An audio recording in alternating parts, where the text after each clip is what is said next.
Okay, my name is Forest Wipperling, and I was on the police department in 1967 when the Pottery Strike occurred, and it was a very, very difficult time.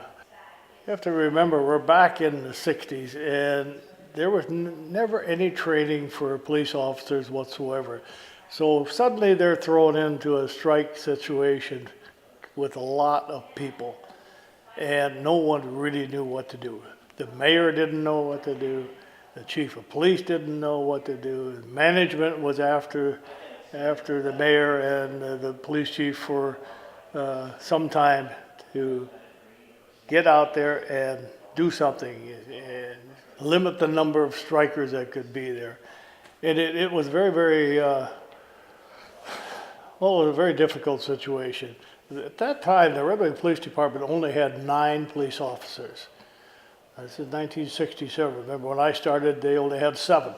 Basically, that's the way it was with me, because I was just a patrolman at that time. I didn't know what was going on out there, nor did I really care. I just went to work every day and worked my 9 or 10-hour shift, and then all of a sudden we're told, you're going to be spending time out there, and this is what's happening. The mayor came in and talked to us all, and he said, just try to keep the peace.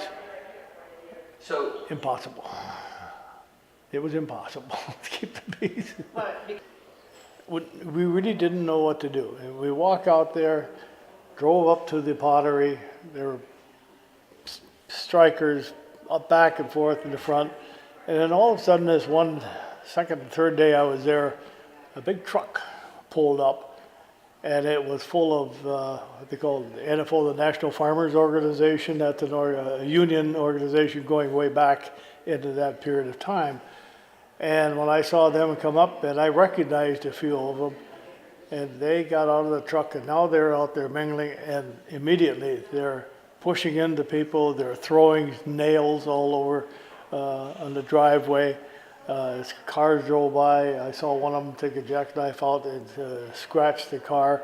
What they were trying to do is discourage anybody from going to the Pottery to buy anything. And so it really got to be very, very, it was a turmoil. It would occur usually after they got off work. So it was Most of these people was like from the tannery and the National Farmers Organizations, and those people, later in the day, like about 4 o'clock, they would come in, and that's when they really, but weekends, they were all there. And it got to be really, really a serious situation. There was nothing we could do. Some of the strikers were downtown walking around with signs, which I thought was kind of, that's interesting. Why aren't they out at the Pottery? But they're trying to influence all the merchants to come forward and support them. I mean, we had to keep our eyes open, and you got to remember, like I said, there was only 9 officers on the Wipperling Police Department. There was no overtime paid. People were out there like myself. I know we were out there 12, 14, 16 hours sometimes. And then we were trying to control that, and then management people would come out, and they were into our faces and do something, do something, do something. And we didn't know what to do. We couldn't arrest anybody because there wasn't a law against striking particularly. So it got to be very, very complicated. Oftentimes, management would call the chief of police, and they would say, get somebody out here. We want the mayor out here, we want the chief out here, and we want orders to limit the number of people that can be on a picket line and such. Well, that never happened. We'd never had a strike, so nobody knew what to do. And so we had outsiders come in with, the mayor had them come in. But it never got under control. So it was just always just a constant turmoil, just constant. It was very, very hard. And I knew a lot of these people that were out there, and we couldn't do anything about it. And they just laugh, and you see them with nails in their hands, and you tell them, get rid of them. Well, by the time you turned around, next thing you know, they had thrown a whole bunch of nails out in the driveway, and just laughing about it. So there was nothing we could really do to control them. We had people from the union outside, of course, outsiders, they were in there stirring things up. And then once these people started going inside, that's when they really had major problems. In the management, the strikers I'm talking about, and they would go inside and they would just start doing crazy things, making noises, just trying to get the people that were there trying to buy pottery. They just caused a general ruckus, and there's nothing we could do on that. And we were really today, laws are a little different about what you can do, but at that time, 67, no, there was nothing.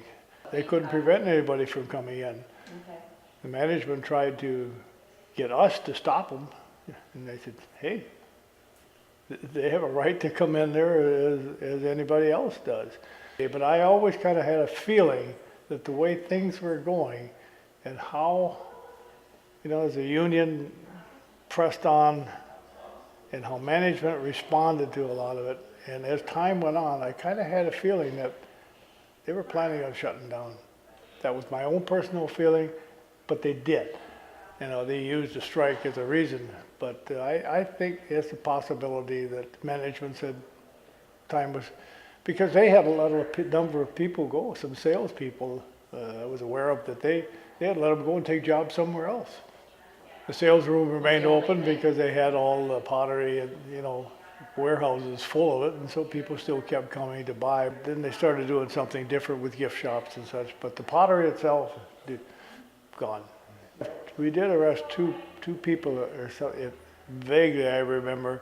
There was some serious damage they did to a car, and it was seen by one of the officers, and they did press some charges on that.